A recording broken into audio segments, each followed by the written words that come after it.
legacy of Khedebneithirbinet I, a queen in the shadows of greatness, peace in the vast and intricate tapestry of ancient Egypt. The 26th dynasty stands as a period marked by a resurgence of power and cultural revival.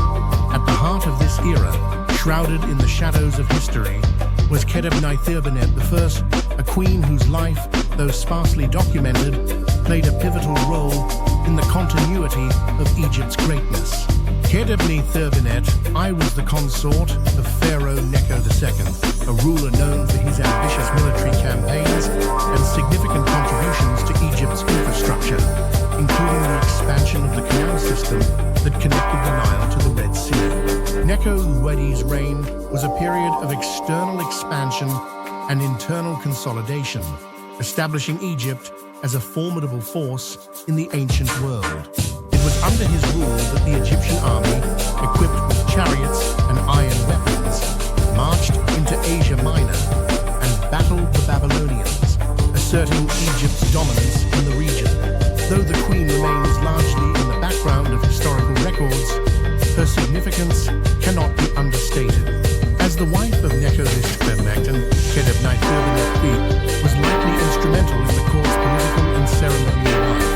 Her position as queen would have involved not only managing the royal household, but also serving as a key advisor and perhaps even a diplomatic envoy, as was common for queens of the time. Her most enduring legacy, however, was her role as the mother of Psamtik II, Necho II's successor. Psamtik II would carry forward his father's ambitions, furthering Egypt's influence and ensuring the continuity of the dynasty's power. The stability and prosperity of Psamtik II's reign can, in part, be attributed to the foundation laid by his mother's influence and guidance during his formative years. This period of Egypt's history is marked by a blend of military prowess, cultural renaissance, and strategic diplomacy. The 26th dynasty was a time when Egypt reasserted itself as a center of power in the ancient world, balancing the influence of foreign powers such as the Assyrians and Babylonians. The legacy of Khedebneithirbinet I, though subtle, is woven into this broader narrative of Egyptian resurgence. The strategic resilience of the 26th dynasty. The 26th dynasty, often referred to as the Sate period, after the city of Sais in the Nile Delta, where the dynasty's power was centered, was a time of calculated strategy and resilience. This era marked Egypt's last great period of native rule before foreign powers began to dominate the region. Necho III, Khedebneithirbinet I's husband, was not only a warrior king, but also a visionary who understood the complexities of the geopolitical landscape of his time. Under Necho II, Egypt sought to reclaim its past glories, challenging the rising powers of Mesopotamia.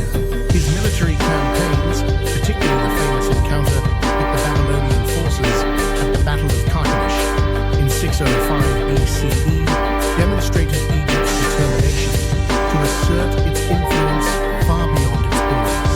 Although Necho II's forces were ultimately defeated, the campaign illustrated Egypt's unwillingness to bow to the tides of external dominance.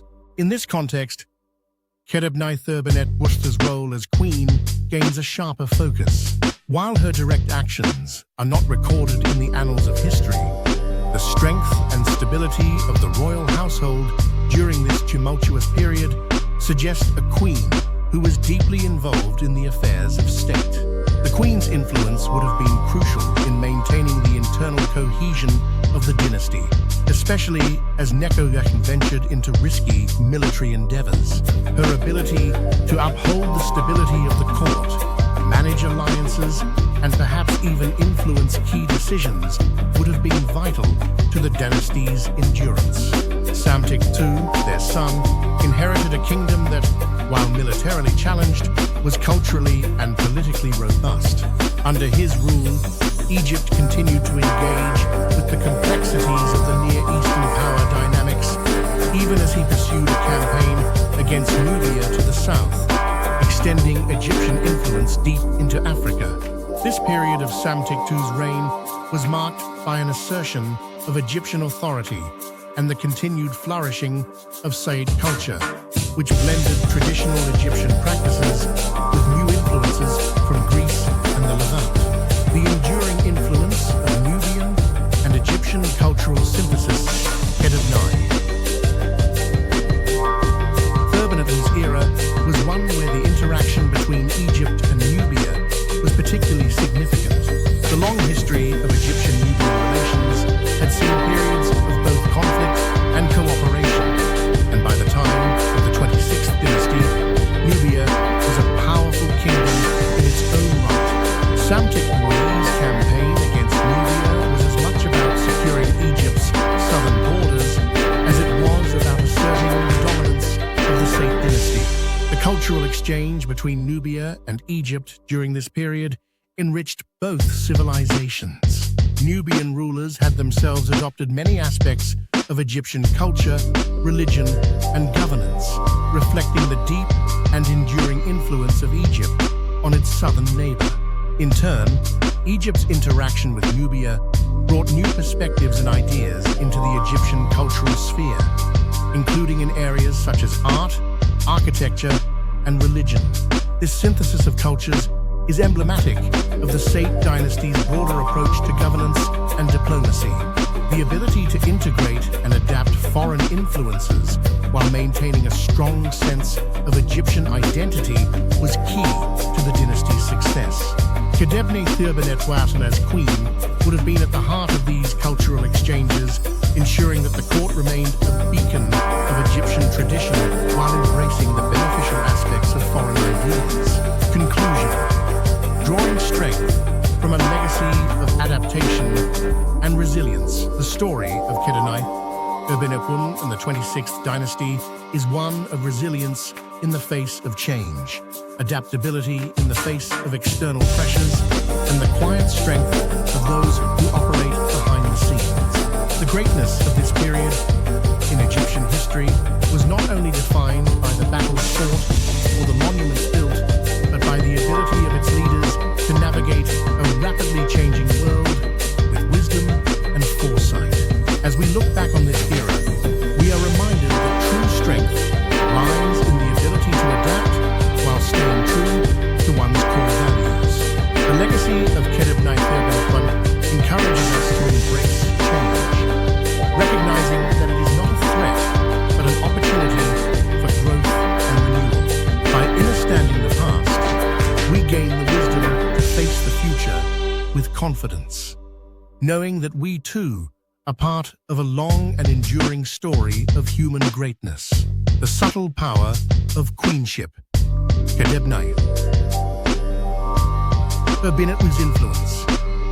In the ancient world, where the focus often lay on the grand achievements of kings and pharaohs, the subtle yet significant power of queenship was frequently overlooked. Khedebneithirbinet I, though not as prominently featured in the records as her husband or son, embodies the essential role that queens played in maintaining the continuity and stability of dynasties. Queens in ancient Egypt were not merely consorts, they were often key players in the political and spiritual life of the nation. The title of Great Royal Wife carried with it responsibilities that extended beyond the domestic sphere. Khedebneithirbinet I, as the Great Royal Wife of Necho II, would have been deeply involved in the religious rituals that legitimized the pharaoh's rule. These rituals were not mere formalities, but were believed to sustain the cosmic order, ensuring that Egypt remained in harmony with the gods.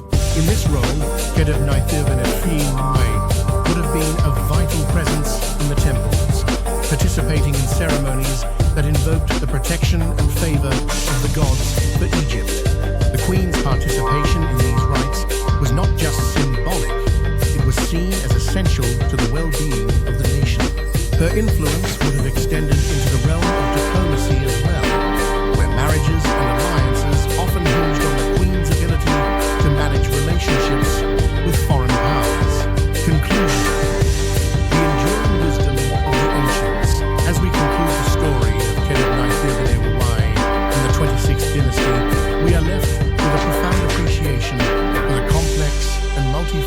nature of leadership in the ancient world. The greatness of this era was not solely the result of military conquest or monumental architecture, but was equally the product of the cultural, spiritual, and diplomatic efforts led by figures like Khedebneithirbinet I. Kindly click like, subscribe, and share this channel.